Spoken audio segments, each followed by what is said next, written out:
Welcome, Sagittarius, to your in-depth monthly forecast for October 2024 for the Ascendant, the Sun or the Moon.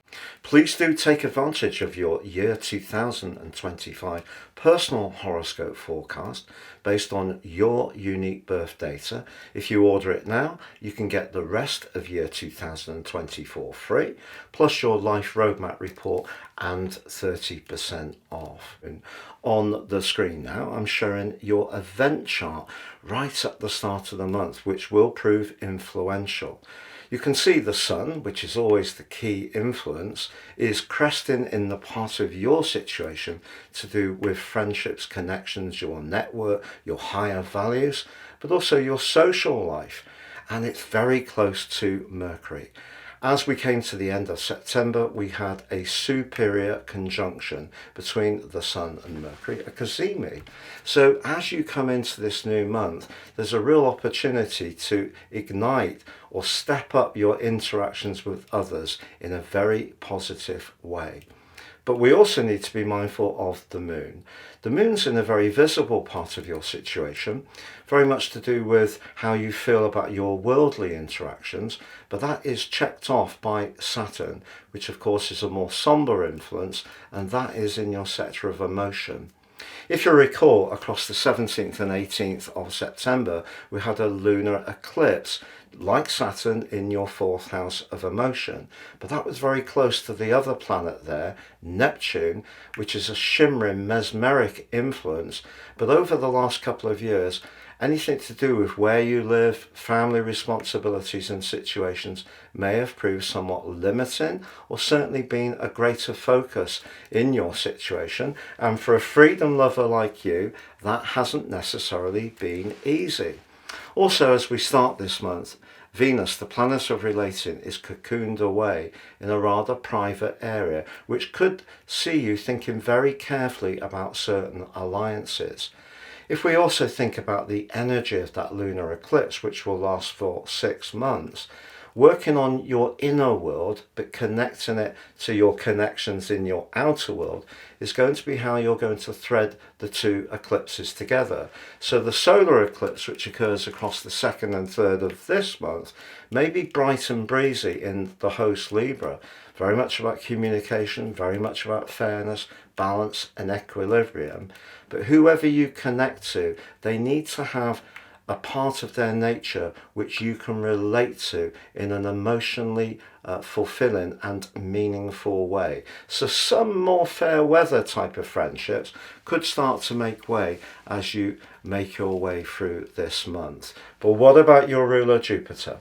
Well, Jupiter starts this month continuing its journey through your sector of relating. Jupiter can bring fortune, but we can't also just expect it to land in our laps. And the host, Gemini, it's not its favourite location, and it does slam on the celestial breaks for 4 months from the 9th of this month through till the start of February next year. Now, this is an annual event. Jupiter retrograde can slow down that part it's influencing, so your connections to others.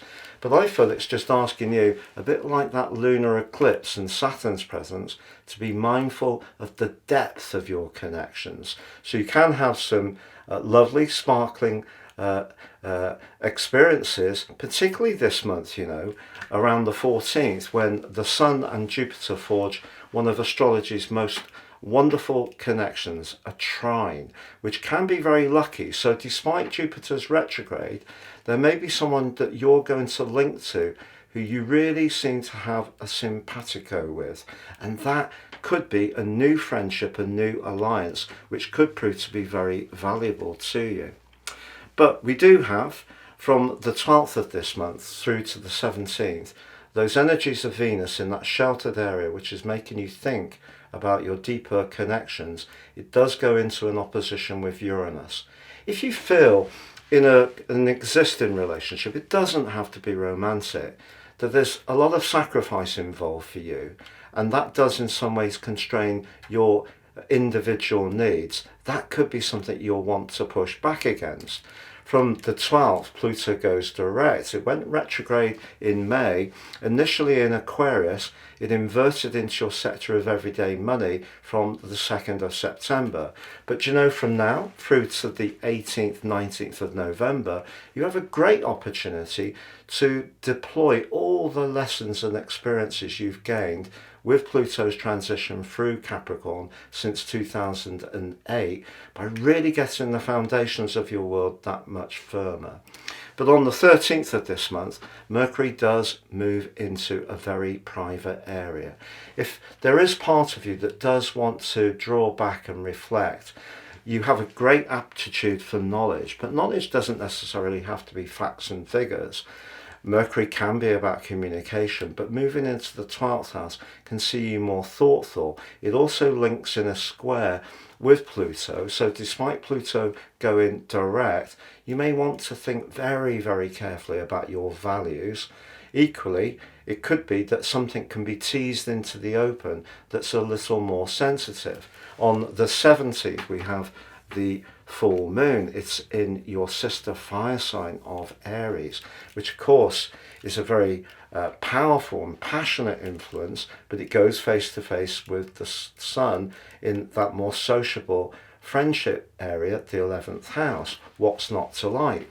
Well, it's possible, Sagittarius, that you could find yourself having to juggle different demands. More than one person may want to spend time with you. Who do you let down, and how do you let down? But also because Mars, the planet of passion and desire, which for you is in your 8th house all month, which is very much a scorpionic influence. The 8th house is about long-term finances, can be where we're most emotionally, even sexually and intimately committed. That actually clashes with both the moon and the sun on that full moon. If you are tempted to speculate around a long-term financial project, I wouldn't be too rash. Mars can see us make some sudden, more impulsive decisions, and the 5th house, where the moon is, can be about speculation. But also, if you do feel somewhat controlled or hemmed in, a little bit of a theme, if we think from that opposition between Venus and Uranus, that full moon could see you want to extricate yourself, certainly at least have some space to do your own thing. But the arrival of Venus in your sign on the same day does bring you into the moment. If you have been deeply reflecting about one personal relationship, at least this gives you a chance to pause and think. Also, Venus moving into your own sign is a wonderful opportunity to remodel your wardrobe and your personal appearance. But on the 22nd, the Sun joins up with Mercury in Scorpio, which again is a sector of reflection. It too clashes with Pluto. This too could bring something into the open that's a bit delicate. Also in the last week of this month, Venus in your sign, dazzling for sure, but it then clashes with Saturn. If someone doesn't quite appreciate you, it could be revealed with all these energies towards the end of the month.